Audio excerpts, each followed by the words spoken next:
Bonjour et bienvenue à Easy Generator. Je m'appelle Tessa et aujourd'hui, je vais partager avec vous 6 astuces pour créer une formation en ligne interactive en un clin d'œil, donc aussi rapidement que possible. Voilà le contenu, en fait, 7 astuces que je vais vous montrer aujourd'hui. On commence d'abord déjà avec le premier.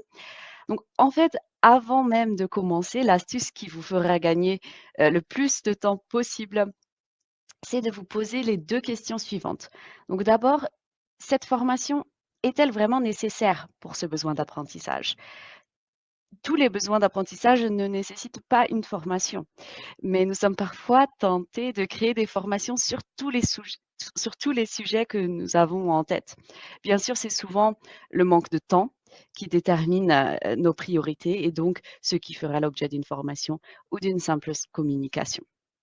Mais il est essentiel d'y réfléchir d'une manière proactive. Le besoin d'apprentissage peut-il aussi être satisfait par un appel téléphonique ou une communication de courte durée pour le moment? Alors, ce n'est peut-être pas nécessaire d'investir du temps dans la création d'une formation. Donc, pour gagner du temps, il est donc essentiel de vous poser la question avant de créer des formations sur tous les sujets que vous avez en tête. Deuxième question, si vous avez répondu oui à la première question et que la formation est indispensable pour votre besoin d'apprentissage, en tout cas, demandez-vous si cette formation existe déjà. Renseignez-vous auprès de autres créateurs de formation de votre organisation ou de votre département avant de partir de zéro pour créer votre propre formation à vous. En fonction de la taille de votre entreprise, vous avez peut-être un groupe de discussion réservé aux utilisateurs d'Easy Generator, pardon, ou peut-être une plateforme d'échange sur laquelle vous pouvez communiquer. Vous pouvez aussi demander par message direct, bien sûr, si quelqu'un a déjà créé une formation sur le sujet ou même sur un sujet similaire. Pas besoin de vous imposer du travail supplémentaire inutilement, bien sûr. Donc vous pourrez, hem, peut-être utiliser la formation existante de quelqu'un d'autre ou bien sûr l'adapter. Vous pouvez toujours copier, la formation de quelqu'un d'autre, puis l'adapter pour vos besoins à vous. Supposons que la formation est vraiment nécessaire, mais que, pas de chance, elle n'existe pas encore. Hem, je vais vous montrer quelques astuces pour vous aider à créer, le cours par vous-même. Mais avant de vous lancer dans la création d'une formation en ligne, posez-vous, cette autre question. Quel est le type de contenu le plus adapté? Un cours e-learning ou une ressource? Vous ne connaissez peut-être pas la différence entre les 2. Un cours e-learning est une formation qui couvre généralement un sujet plus large, avec une courbe d'apprentissage beaucoup plus élevée.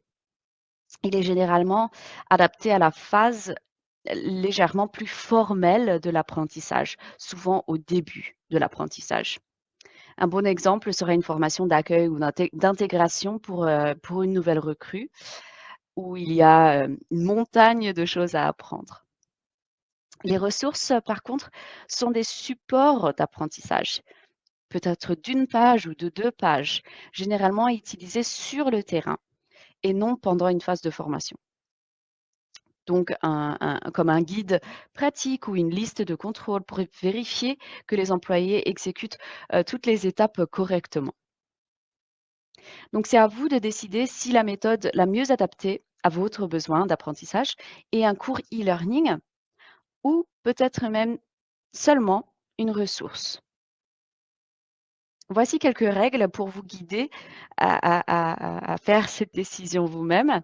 En général, si votre objectif est de transmettre des nouvelles connaissances ou des nouvelles compétences, le cours e-learning, est idéal. Sauf s'il s'agit de connaissances ou de compétences de base. Par exemple, la mise en place d'un poste de travail chez soi, et c'est une compétence assez basique.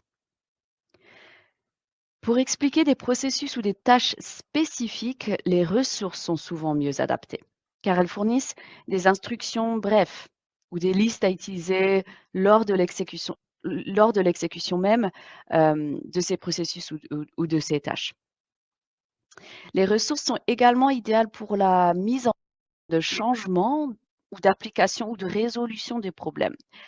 Dans ce genre de situation, les apprenants ont déjà beaucoup de connaissances, beaucoup de compétences et ils ont simplement besoin d'aide et souvent rapidement. Donc, les ressources sont, plus adaptées.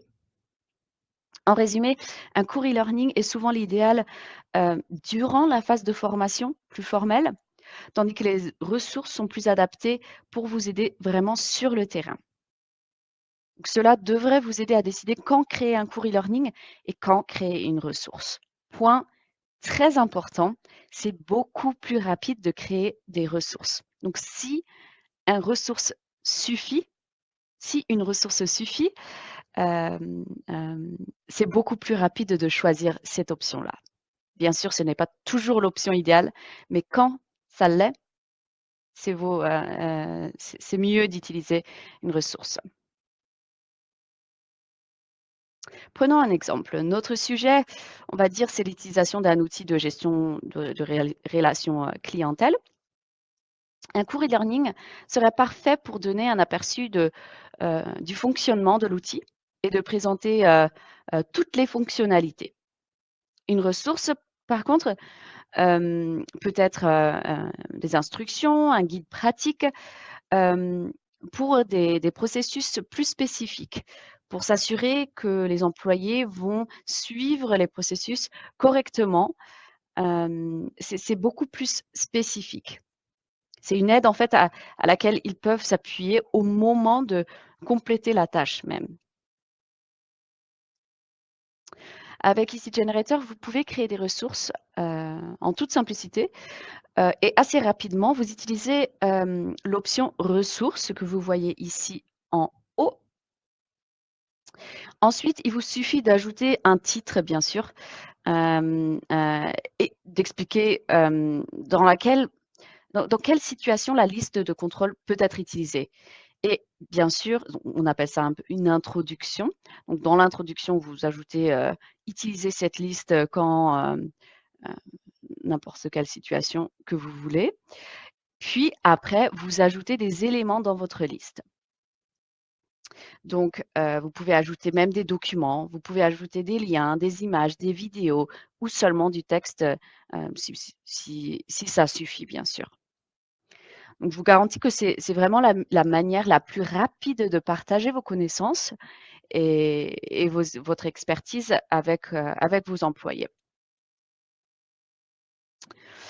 Si vous souhaitez en savoir plus sur cette fonctionnalité, programmez un rendez-vous téléphonique avec, l'un de nos experts et nous serons, bien sûr ravis de vous montrer à quel point il est facile de créer des ressources. Donc vous pouvez, planifier, sur le lien que vous voyez maintenant sur l'écran et on peut vous montrer, vous aider, à créer bien sûr des ressources, comme je l'ai montré ici. La troisième astuce, à ce stade, en fait, vous avez choisi le type de contenu que vous allez créer, un cours e-learning ou une ressource. Quel que soit votre choix, nous avons un grand nombre de modèles que vous pouvez utiliser pour vous aider à vous lancer, en fait. Hem, Si vous trouvez ici, un modèle sur le sujet de votre formation, il vous suffira de le modifier en fonction de vos besoins. Donc il y a beaucoup, beaucoup de modèles disponibles sur Easy Generator. Donc vous en choisissez un, puis vous le modifiez. Peut-être, vous n'avez pas grand-chose à modifier, peut-être vous avez plus à modifier, mais en tout cas, ça vous donne la structure déjà, ça vous donne déjà du contenu, des images, ça vous donne des idées aussi et donc ça vous facilite la tâche un petit peu et bien sûr, c'est beaucoup plus rapide de commencer par un modèle plutôt que de commencer, en commençant de 0. Comment utiliser un modèle? Donc, ce que vous allez faire, vous allez commencer par créer un nouveau cours et au lieu de commencer en partant de 0, vous choisissez un modèle. Donc, il y a plusieurs options comme vous le voyez ici. Une fois que vous avez choisi votre modèle, vous allez voir qu'il y a beaucoup de contenu déjà à l'intérieur. Vous pouvez cliquer, changer les images, changer le texte bien sûr, changer l'ordre de vos pages, changer les titres, changer les objectifs d'apprentissage. Vous pouvez tout changer, mais bien sûr, souvent, vous voulez garder un petit peu la structure ou un petit peu du contenu. C'est à vous de choisir ce que vous gardez et ce que vous adaptez.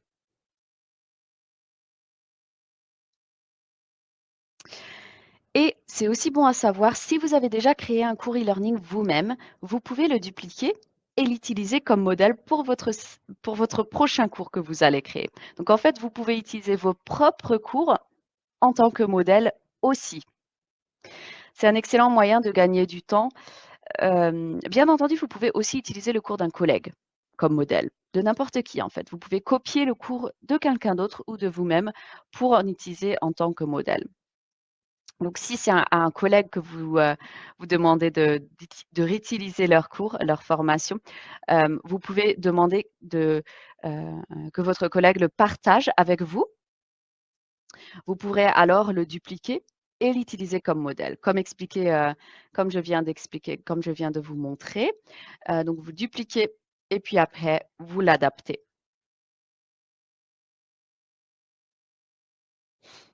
La quatrième astuce, lorsque vous créez un cours, pas une ressource, hein, vraiment un cours, une formation, cela vous prend souvent beaucoup de temps car vous y intégrez beaucoup de contenu. Plus vous ajoutez de contenu, plus vous passez du temps à créer le contenu, créer donc le cours. Souvent, on ajoute beaucoup de contenu parce qu'il semble plus intuitif de commencer par ajouter le contenu directement dans le cours. Donc, on ajoute tout ce qu'on pense être important. Cependant, si vous commencez par ajouter le contenu, vous allez vous imposer un long temps de création parce que vous n'avez pas vraiment de ligne directive, hem et vous allez créer un cours très long. Comme vous, vos apprenants sans doute n'ont pas beaucoup de temps à perdre, donc la création d'un cours long, hem, n'est pas à l'intérêt de vous, mais aussi pas à l'intérêt de vos apprenants.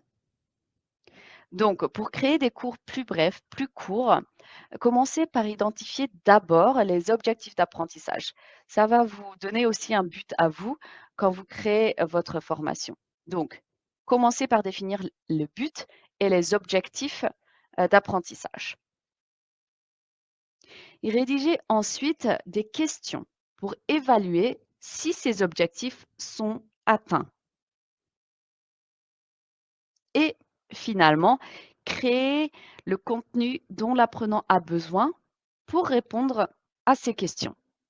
Comme ça, vous n'allez pas ajouter tout le contenu que vous pensez être important, mais vraiment seulement le contenu essentiel pour ob pour réussir l'objectif.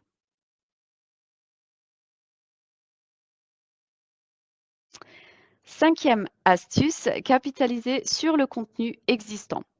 Au moment d'ajouter votre contenu, vous n'avez pas toujours besoin de créer votre contenu vous-même. N'oubliez pas que dans la plupart des cas, en tout cas, les informations à transmettre existent déjà quelque part, en tout cas. Quelque part en ligne, quelque part dans votre organisation. Cherchez donc ces informations qui sont souvent disponibles. Vous êtes le mieux placé pour savoir où les trouver. Donc, rassemblez toutes ces informations disponibles et placez-les dans le contexte de votre cours. Cela veut dire qu'il faut chercher et trier, bien sûr, trier le contenu existant, le présenter en cohérence avec un thème, une catégorie ou un objectif. Souvent, ça marche mieux avec un objectif d'apprentissage. En fait, ce que vous faites, c'est vous créez l'espace et le contexte pour un sujet et vous orientez les apprenants dans la bonne direction. Par exemple, dans mon cas ici, ce que vous voyez, on va dire, je souhaite enseigner la méthode d'apprentissage mixte, donc le blended learning, on appelle ça en anglais. Je ne vais pas commencer, à écrire, les définitions moi-même. Il existe tellement de définitions, tellement de ressources qui sont très bien créées en ligne et même peut-être dans mon organisation. Donc, je ne vais pas tout créer moi-même quand je sais qu'il y a tellement de ressources de haute qualité qui existent déjà. Donc comme je suis bien placée pour les trouver en tant que l'expert, je vais chercher toutes ces informations, les ajouter dans mon cours e-learning sous contexte de l'objectif d'apprentissage que j'ai choisi. Après, vous pouvez ensuite, appuyer sur ce contenu pour, construire votre cours. Donc, vous pouvez bien sûr ajouter des notes, des exemples, vos expériences en tant qu'expert au-dessus de le contenu que vous avez trouvé autre part. Et c'est là justement que vous apportez une valeur, ajoutée. C'est aussi justement le bon moment d'ajouter les éléments interactifs comme les questions, ou les vidéos. Vous pouvez bien sûr aussi capitaliser sur votre propre contenu ou sur celui de vos collègues, encore une fois. Une fois que vous commencez à créer vos propres cours, vous pouvez réutiliser certaines sections existantes de vos autres cours ou des cours de vos collègues. Donc, pour le faire, lorsque vous créez un nouveau cours, cliquez sur section existante plutôt que sur nouvelle section. Ensuite, vous avez une liste de toutes vos sections que vous avez créées dans Easy Generator. Donc, vous sélectionnez la section que vous voulez réutiliser et il va apparaître dans votre nouveau cours. N'oubliez pas que lorsque vous réutilisez une section existante, la section de votre nouveau cours et celle de votre cours précédent sont liées. Donc, si vous modifiez l'une d'elles, l'autre sera modifiée automatiquement. Donc, fini les mises à jour manuelles où vous avez besoin de mettre à jour les deux sections. Si vous utilisez les sections dans deux cours, ils sont liés. Donc, cela vous permet aussi de gagner du temps euh, euh, pour les mises à jour. Sixième astuce pour gagner du temps, si vous souhaitez demander à une personne de collaborer dans la création de votre cours, c'est très simple et euh, euh, euh, ça va accélérer le processus de la création. Donc, imaginons que vous avez créé la première section parce que vous disposez les ressources pertinentes sur le sujet. Euh, et c'est votre expertise à vous, mais peut-être que la deuxième section, c'est l'expertise d'un collègue. Donc, vous pouvez ajouter cette personne en tant que co-auteur et leur demander de vous aider dans la création. Vous pouvez aussi ajouter des commentaires, des questions euh, avec vos co-auteurs. Comme ça, vous pouvez vraiment créer ensemble. Voici un aperçu de la façon dont vous pouvez utiliser les commentaires pour échanger entre vous. Donc, vous pouvez créer même en même temps. Et bien sûr, la dernière astuce, importer et modifier des fichiers PowerPoint. Donc, si vous avez des fichiers PowerPoint avec lesquels vous utilisez pour offrir des formations, peut-être face à face, mais que vous voulez euh, euh, euh, les transformer sous format e-learning, sous format formation en ligne, vous pouvez très rapidement le faire. Cela prend quelques secondes, peut-être quelques minutes, pour transformer un fichier PowerPoint sous format formation en ligne. Ce que vous faites, c'est vous importez votre PowerPoint, puis ça va créer automatiquement une formation en ligne. Bien sûr, vous pouvez à l'adapter. Souvent, c'est très important de l'adapter. Vous pouvez changer ce que vous voulez, ajouter bien sûr des éléments d'interactivité comme des questions, par exemple, des vidéos, ce que vous n'avez peut-être pas inclus dans votre fichier PowerPoint. Un membre de notre équipe peut vous montrer comment l'utiliser. Cette fonctionnalité est très simple.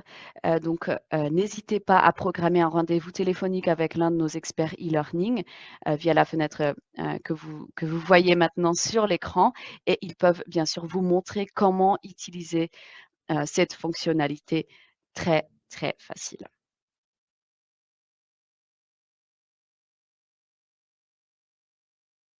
Donc voilà les 7 astuces pour créer des cours ou des ressources très rapidement. Maintenant, c'est à vous d'essayer, donc bonne chance.